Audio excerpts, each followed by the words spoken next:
하나님께서 모든 것을 창조하셨습니다. 그래서 창조물은 한 가지 공통점이 있는데 하나님이 창조하셨다는 공통점을 갖습니다.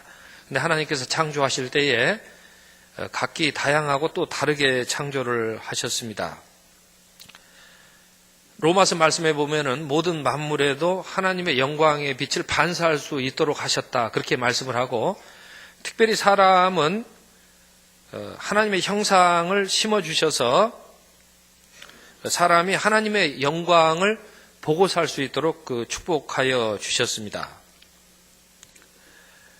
오늘 그래서 이 창조하신 목적은 하나님의 영광을 찬송하고 또 하나님께서 사랑하시는 것처럼 사람이 사랑하며 사는 것이 창조의 목적이다, 이런 말씀을 드리고자 합니다. TV에서 인문학 강좌를 시청을 했는데 강사께서 돈 자체가 목적이 되어버린 그런 시대가 되었는데 돈만 쫓고 살다가는 친구가 다 떠나버린다. 백만장자 곁에 친구가 사실 별로 없다, 그런 이야기를 했습니다. 돈 자체가 목적이 아니라 돈이 잘 사용되는 그 방편이라는 것을 잘 짚었다고 생각을 합니다. 예수님께서도 불의한 재물로 친구를 잘 사귀는데 사용하는 것이 좋다라고 그렇게 말씀하여 주셨습니다. 어제 신문을 보니까 5만 원짜리 지폐가 다 사라져 버렸대요. 그게 어디로 갔는지 모르겠습니다.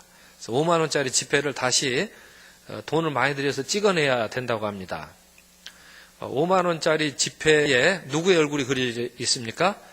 신사임당의 얼굴이 그려져 있습니다. 거기에다 그 신사임당의 얼굴을 새겨놓은 그 뜻이 무엇일까요? 그 5만 원이라는 그 돈을 사용하는 사람은 누구처럼 살아라? 신사임당처럼 살라는 뜻이 담겨 있는 것입니다. 신사임당이 어떻게 살았습니까? 현모양처로 살았습니다. 요즘은 현모양처가 인기가 없는 모양입니다. 이 돈을 다 숨겨가지고 다른 데로 모아두니까 그게 없어서 다시 찍는 것 같습니다. 그 돈 자체가 목적이 아니라 거기 있는 그 형상, 그 신사임당의 그런 삶 자체가 따라야 될 그 목적인 것처럼 하나님께서 우리 물질로 지으셨지만은 또 거기에 생기를 불어넣으시고 하나님의 형상을 불어넣으신 뜻은 하나님의 형상대로 살라는 그런 뜻이 담겨 있는 것입니다. 저는 강연 내용이 좋아가지고 다시 그 인문학 강좌 이 프로그램을 검색을 했는데 거기에서 제가 대학교 1학년 때 선생님의 강의가 있었습니다. 그 이태수 교수님이 나와서 그때 84년이니까 30년 전이잖아요. 그런데 그분이 그 30대 교수님으로 오셔가지고 참 그리스 철학을 잘 가르쳐 주셨습니다. 그래서 그 그리스 철학에 대해서 이야기를 하셨는데 에로스 사랑에 대해서 이야기를 하셨습니다. 에로스 사랑은 그 자체로 아름다운 것이 아니라 아름다운 것을 갈망하는 사랑이 에로스 사랑이다, 그렇게 이야기를 했습니다. 그걸 갈망해서 내가 저 사랑으로 나를 채워서 내 인생도 좀 아름다워졌으면 좋겠다, 이게 에로스 사랑이라고 합니다. 그래서 내게 없는 그런 사랑을 저 짝을 통해서 내가 저 아름다움을 나로 채워가지고 내가 살게 하는 것, 이게 에로스 사랑인데 이를 통해서 이제 자신이 재생되는 자손도 태어나는 그런 일이 있습니다. 그런데 오늘 본문 말씀은 에로스 사랑만 얘기하는 것 같지는 않습니다. 하나님의 형상대로 살면서 생육하고 번성하고 이 땅에 충만하는 이런 행복한 인생을 살 수 있다라고 하나님께서 우리에게 말씀해 주십니다. 그래서 성경에서는 에로스 사랑만 가지고는 좀 부족하지 않겠는가. 그래서 아가페 사랑을 우리에게 알려주십니다. 아가페 사랑은 아시다시피 하나님께서 만드신 것이 아름다운데 그 아름다운 것을 그게 내게 없고 다른 게 있을지라도 내가 그것을 나에게 채우는 것을 우선으로 하는 게 아니고 내 것이라도 주어서 저 사람이 더 아름답게 하고 빛나게 하는 게 아가페 사랑입니다. 그 사람에게 아름다운 것이 있는 걸 지켜주고 또 그것이 잘 빛나게 하기 위해서 내 자신을 내어 주어서라도 그 아름다운 것을 상대방이 누가 빛나게 하는 거죠? 그 다른 사람이 다른 것이 빛나게 하는 게 이 아가페 사랑인데 하나님께서는 우리가 그런 사랑까지도 나타내고 실천하도록 하나님의 형상을 우리에게 새겨 놓아 주셨다는 것입니다. 구약에 보면은 그 아비가일이라는 여인이 나옵니다. 다윗이 그 나발이라는 사람이 나발 불었잖아요. 다윗이 좀 힘들게 될 때 무시하니까 다윗이 화가 났어요. 내가 저 사람 그냥 몰살해 버리겠다. 그러고 가는데 그 나발의 아내가 아비가일이 있잖아요. 아비가일이 무릎 꿇고 자기가 잘못한 것도 아닌데 다윗에게 간청을 하잖아요. 다윗이시여 당신은 참 아름다운 사람인데 아름다운 사람이 그렇게 그 손에 쓸데없는 피를 묻혀서 해야 되겠습니까? 그래 간청을 하잖아요. 간청을 해가지고 다윗이 그런 쓸데없는 피를 묻히지 않고 아름답게 보존되는 그런 일이 있었습니다. 이런 사랑이 아가페 사랑이고 하나님께서 부여하신 그 형상에 따라서 사는 그런 그 성도의 모습이 되겠습니다. 에스더도 보게 되면 에스더가 아름다운 여인이었다고 하는데 에스더가 자기 자신을 아름답게 가꾸는 일에 크게 관심을 갖지 않았던 것 같습니다. 에스더는 다른 사람들이 아름다움을 보존하는 일에 자기 자신을 헌신하고 그렇게 살았던 여인이 에스더입니다. 그러니까 사람들이 학살 계획을 세우고 남을 무고하게 힘들게 만들고 이런 일이 있을 때 에스더는 그렇게 사시면 안 됩니다 라고 자기 목숨을 걸고 가가지고 간청을 해가지고 그 사람들이 다 아름다운 정의를 실현하고 아름다운 일을 하도록 그렇게 세워주는 그런 사랑을 베풀었습니다. 그래서 에스더가 더욱 아름다운 이 여인이었다고 성경은 우리에게 알려주고 있는 것입니다. 하나님께서 모든 것을 창조하셨기 때문에 우리는 하나님께서 원하시는 대로 하나님의 영광을 위해서 창조하신 목적에 따라 살아야 될 것입니다. 근데 사람이 그 하나님의 영광을 잘 보지 못해요. 하나님의 목적을 잘 보지 못해요. 그것은 사람에게 있는 하나님의 형상이 죄악으로 인해서 파괴되어서 불투명해져 버렸기 때문에 그렇게 된 것입니다. 그럼에도 불구하고 하나님께서는 예수님 안에서 천지 만물이 다시 하나님의 영광을 나타낼 수 있도록 은혜를 베풀어 주셨습니다. 그래서 우리 성도는 말씀을 볼 때에 야고보서의 말씀인데 그 말씀이 거울처럼 역할을 하는데 거기에서 자기의 형상이 회복되어서 거기 나타나는 게 그 자기 형상이 나타나는 게 아니라 말씀으로 비출 때에 주님의 형상으로 닮아가고 있는 것이 거기에 보인다는 것이 야고보서의 그 핵심되는 말씀이 되겠습니다. 이런 일을 성령께서 오늘 또 인도하여 주시고 우리가 말씀으로 우리 자신을 볼 때에 우리 자신을 보면서 우리가 자화자찬하게 되는 것이 아니라 그래서 야 내가 참 잘났구나 하면서 주님의 말씀을 무시하게 되는 것이 아니라 내가 주님을 닮아가고 있다는 것을 보게 되면서 야 주님의 말씀대로 사니까 나도 이렇게 의미 있게 행복하게 살 수 있구나 이것을 바라보고 또 그렇게 살 때 하나님께는 영광이 되는 것입니다. 또 그렇게 사랑을 실천하면서 살 때에 다른 사람의 덕을 세우게 되는 것입니다. 이것이 우리를 창조하신 목적이 되겠습니다. 그래서 하나님의 형상을 잘 간직하고 또 회복된 그런 성도는 한 가지를 확실하게 알고 있습니다. 우리 하나님은 착한 집주인이 되신다는 것을 잘 알고 있습니다. 우리가 그 하나님께서 만드신 집에 지금 다 새들고 살아 있잖아요.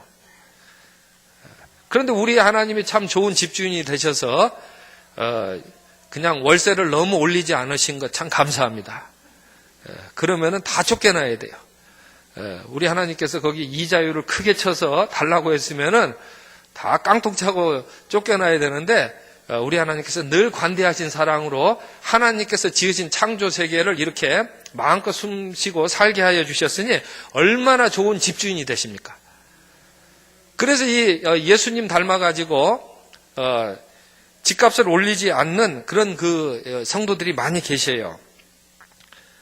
또 전세금도 올리지 않는 분이 있어요. 그래서 올려도 다른 사람도 좀 숨도 쉴 만큼 좀 천천히 올려야지. 자기만 좋다고 뭐 한꺼번에 많이 올리면 나중에 누가 고생하냐면 자기 자식이 고생해요. 세상이 다 살기 어려워지니까. 그래서 예수님께서는 동전 하나를 보시면서도 이거 돈이라고만 생각하지 말고 우리 자신 안에 하나님의 형상이 잘 회복되어 있는지를 살피라고 말씀하여 주셨다는 것입니다. 우리가 하나님께 영광 돌리며 살아야 될 것이 아니냐라고 그렇게 일깨워 주셨습니다. 우리가 하나님의 유전자, 영적인 유전자 코드에 맞추어서 살아야 될 것이 아니냐라고 예수님께서는 말씀하여 주셨습니다. 예수님께서는 착한 집주인이 되십니다. 그래서 우리가 집을 빼앗기지 않고 살기를 하나님께서는 원하시고 집을 빼앗기지 않는 방법도 미리 알려주셨습니다. 요즘 착한 판사들이 계셔가지고 춘천지방법원에서 그 전세 월세 계약할 때에 이런 거 꼭 살피시고 계약하십시오 하고 만화로 만들어가지고 이번 주부터 다 배포하고 있는 거 알고 계시죠? 참 좋은 판사들입니다. 왜냐하면은 계약 잘못해가지고 손해보지 않도록 자기 권익 잘 찾으라고 그렇게 만화까지 만들어가지고 알려주는 거니까 좋지 않습니까? 그런데 우리 하나님은 그보다 훨씬 앞서서 너희가 집도 빼앗기지 말고 행복도 빼앗기지 말고 그렇게 사는 방법을 일러주셨습니다. 그건 뭐냐면은 마귀 사탄이라는 놈이 있어가지고 우리 집을 빼앗으려고 한다. 우리 행복을 빼앗으려고 하는데 속아 넘어가지 말아라. 딱 한 가지만 기억하는데 내가 주인이라고 착각하지 말아라. 내가 주인이라고 생각해서 내가 좌지우지하려고 생각하지 말아라. 이게 누가 창조하신 거니까? 하나님께서 창조하신 것이니까 하나님께서 창조하신 것만을 잘 기억하고 살아라.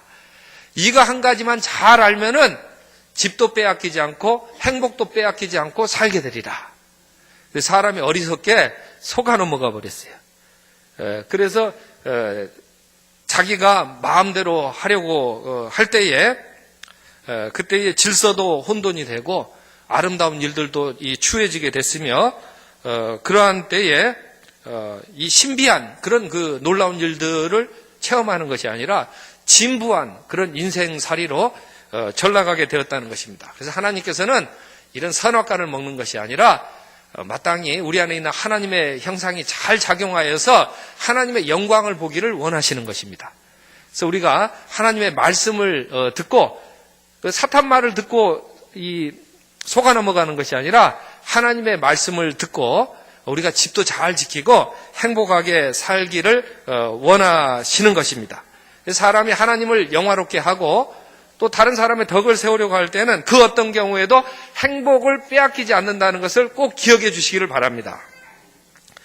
근데 사람이 선악과를 먹어버렸어요. 어떤 일이 생겼습니까?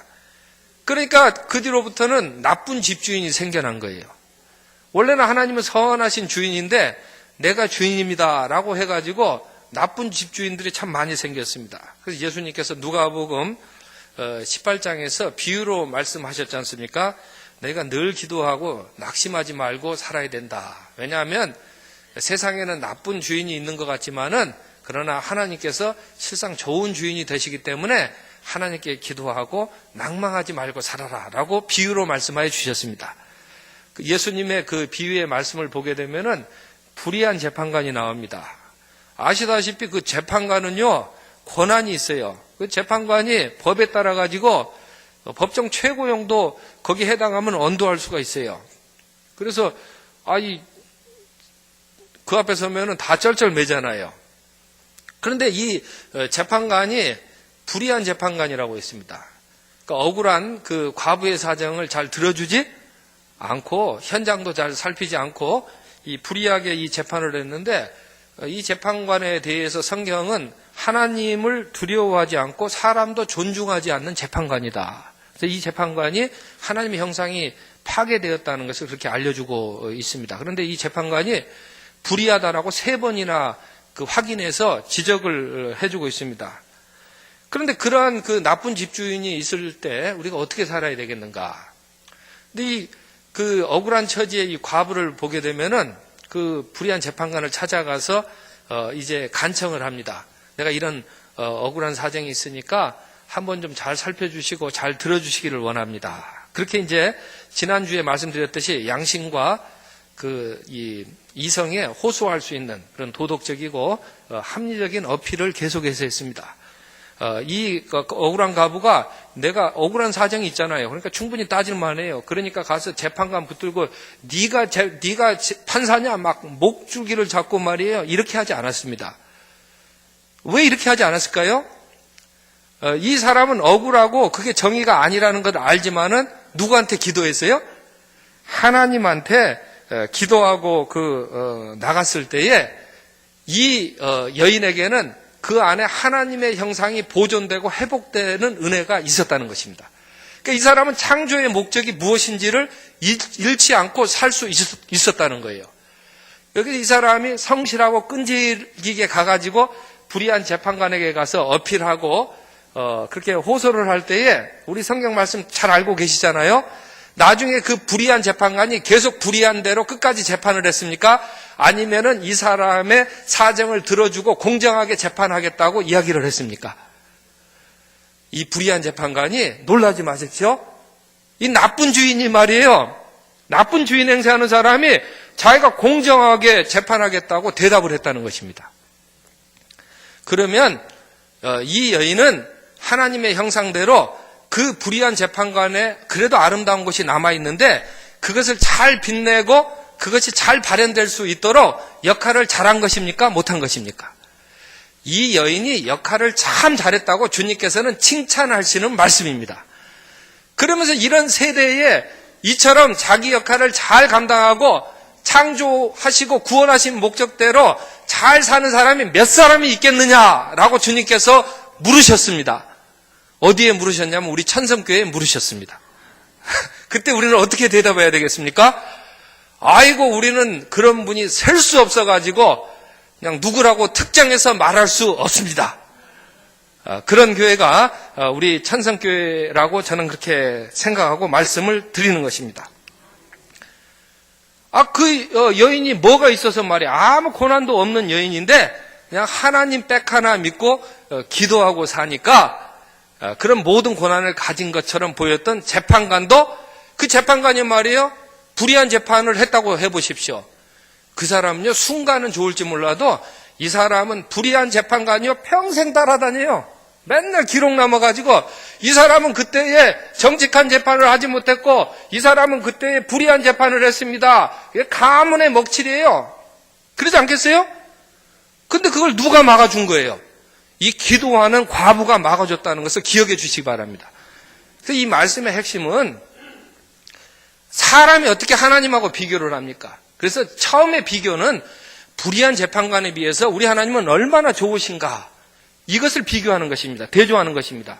근데 이 말씀은 또한 하나님의 형상을 따라가지고 하나님을 닮아가려고 하는 성도가 결국에는 인생에 보내주신 목적을 잘 성취하고 산다라는 그런 뜻이 담겨 있는 것입니다. 하나님은 우리가 그런 청지기의 역할을 잘 감당하도록 창조하시고 구원해 주신 것입니다. 그래서 우리 믿는 사람에게는 증거가 나타나게 되는데 우리의 영적인 부모가 되시는 하나님을 닮아가는 은총이 하나님의 유전자 코드, 하나님의 형상 안에 있는 것입니다. 그것이 깨어졌는데 예수님 안에서 다시 회복되어 주셨다는 것입니다. 이 유전자를 받은 사람은 내가 하나님입니다 라고 그렇게 주장하지 않고 겸손하게 하나님을 닮아가게 되는 것입니다. 그래서 이 하나님의 형상을 받은 사람은 같지만 다른 것을 분별하면서 살게 되는 것입니다. 나는 하나님이 아니고 하나님께서 창조하셨지만 또 하나님께서 여기 하나님의 영광을 나타내셨습니다. 라는 사실을 분명히 잘 보면서 살아나가게 되는 것이죠. 아마 그 카톡을 다 사용하시는 줄로 그렇게 알고 있습니다. 아마 카톡을 사용하시지 않는 분도 계실 것입니다. 그런데 이제 저희 천성교회에서는 글로리톡이라고 또 그 자체 교회 내에 서로 문자를 주고받을 수 있는 것을 하여튼 깔아가지고 그렇게 사용하고 있습니다. 여기도 문자 메시지 보내는 것, 대화방이라는 것에 대해서는 똑같은 면이 있지만은 그러나 또 다른 면도 있습니다. 카톡은 안 믿는 사람하고 선교할 때에 아주 적합한 그런 도구가 되겠습니다. 근데 이 글로리톡은 우리가 누구인지를 확인하는데 아주 좋은 도구가 되겠습니다. 그래서 글로리톡에 가면은 카톡에 없는 게 있습니다. 카톡에 가면은 이모티콘이라고 이렇게 사람이 울기도 하고 웃기도 하는 그런 그런 그림이 있잖아요. 그런데 글로리톡에 가면은 아멘 하는 이모티콘이 있어요. 아멘. 제가 별 이야기도 하죠. 제가 무슨 글로리톡 회사 선전하는 건 아닙니다. 다만 같지만 다른 영역이 있다라는 것을 잘 분별하고 살아가도록 우리를 하나님께서 부르시고 축복하셨다는 것을 알려드리고자 하는 것입니다. 옛날 유대에서 거지 한 명이 랍비의 집 담벼락에 와서 등을 막 부비고 있었습니다. 이것을 본 랍비가 물었습니다. 왜 그러느냐? 그러니까 거지가 아유 등이 가려워서 못 살겠습니다. 랍비가 거지를 측은히 여겨가지고 집으로 데리고 들어가서 목욕시켜주고 옷도 갈아입혀주고 먹을 것까지 주어서 보냈습니다. 그러니까 이 소문을 어느 거지 부부가 또 들었어요. 그래서 이렇게 의논했습니다. 우리도 그 집 담벼락에 가서 등을 부비자. 그럼 우리도 그런 대접을 받을 것이다. 그래가지고 거기 가서 막 둘이 등을 부비는데 랍비가 와서 대접해주기는 그냥 욕을 하고 막 때리면서 쫓아냈어요. 그러니까 이 부부 거지가 항의를 하는 거예요. 어떤 거지는 등을 부비니까 잘 대접해주고 왜 어떤 거지는 자기네들이죠. 욕을 하면서 때려서 보냅니까? 랍비가 대답을 했어요. 이전에 온 거지는 혼자였으니까 등이 가려우면 담벼락에 부빌 수밖에 없지 않느냐. 그러나 너희는 둘이다. 그것도 가장 가까운 부부다. 그러니까 등이 가려우면 서로 긁어주면 되지. 왜 남의 집 담벼락에 와서 등을 부비느냐. 이게 잘 생각해 보면 똑같은 것 같지만 다른 구석이 있는 것입니다. 이걸 잘 알고 살아가는 것이 착한 정직이라는 것입니다. 인간적인 시각으로는 아침에 온 사람이나 늦게 온 사람이나 다 똑같이 살해주니까 그게 다른 것 같죠. 그러나 그렇지 않아요. 거기에 무엇인가 같은 것이 필요할 때가 있는 거예요. 그러나 또 어떤 때 보면은 누구는 10달란트 주고 누구는 5달란트 주고 누구는 1달란트 주니까 항의하고 싶죠. 그러나 어떨 때는 또요 다른 구석도 있는 것입니다. 이런 같지만 다른 구석을 또 다르지만 같은 것, 다르지만 같은 건 헤테로스겠죠. 같지만 다른 것은 알로스겠죠. 이러한 감각, 제가 늘 중요하게 얘기는 천성의 목적 철학의 한 가지인데 이 감각을 잘 가지시고 사셨으면 좋겠습니다.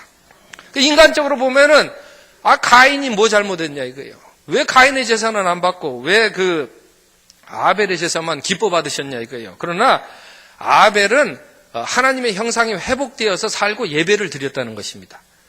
그러니까 자기 양떼도 누가 주셨다? 하나님께서 주셨다. 내가 이것으로 하나님께 영광 돌려야 되겠다. 내가 이것을 가지고 남과 잘 나누면서 사랑을 베풀면서 살아야 되겠다. 그러면서 제일 좋은 거 골라서 하나님께 예배 드리니까 하나님께서 기뻐 받으셨어요. 그런데 가인은 겉만 보고 흉내낸 거예요. 근데 가인은 농사를 지었는데 그 누구 땅이라고 생각한 거예요? 이게 내 땅이다. 우리나라도 그러잖아요. 저도 아직 그것에 못 벗어나요. 전 좋은 땅만 보면 갖고 싶어요. 어제도 서초동 갔는데 옆에 벽평이 있어요. 100평. 근데 자꾸 돈으로 계산만 되는 거예요. 이게 목사가 이러면 안 되잖아요. 제가 알려드리는 거예요. 그렇게 살지 말라는 거예요. 가인이 그냥 땅만 보면은 견딜 수 없는 거예요. 이게 누구 땅이다? 내 땅이다. 농사는 하나님이 지어주시고 자기는 하나도 희생하려고 하고 노력하지도 않고 그래도 하나님께서 소출 거두게 하셨는데 그냥 하나님께서 시켜서 하는 거니 하지 내가 하나님 존중해서 하는 것 아니고 내가 이거 가지고 남 섬길 뜻도 없고 그렇게 가서 건성으로 예배드리니까 하나님께서 안 받으신 거죠. 그렇게 살면 안 된다. 오늘 또 하나님께서는 우리가 예배의 정신, 하나님을 영화롭게 하고 또 하나님의 뜻에 따라서 진정한 사랑을 베풀면서 그렇게 살기를 원하시는 것입니다. 농부를 보든지 목자를 보든지 자기를 죽여야 사는 직업이라고 합니다. 농부가 갑자기 비가 내려요. 비가 내리면 집안에 나 편하자고 앉아있으면 안 되잖아요. 그 물이 잘 모을 수 있도록, 또 그 물이 잘 흘러갈 수 있도록 자기 스케줄에 따라 사는 게 아닙니다. 비 내리는 것에 따라서 살아야 돼요. 그러니까 자기를 죽여야 사는 직업이에요. 목자가 늑대가 와가지고 양을 물어가려고 그래요. 그런데 내 업무 시간 아니라고 그러고 앉아있으면은 양은 어떻게 돼요? 물려갈 거 아니겠어요? 그러니까 자기 걸 죽여서라도 나가서 목자의 역할을 감당하게 되는 것이죠. 근데 하나님께서 놀랍게도 이런 이 하나님을 닮아 사는 이런 하나님의 형상을 우리에게 부여해 주셨다는 것입니다.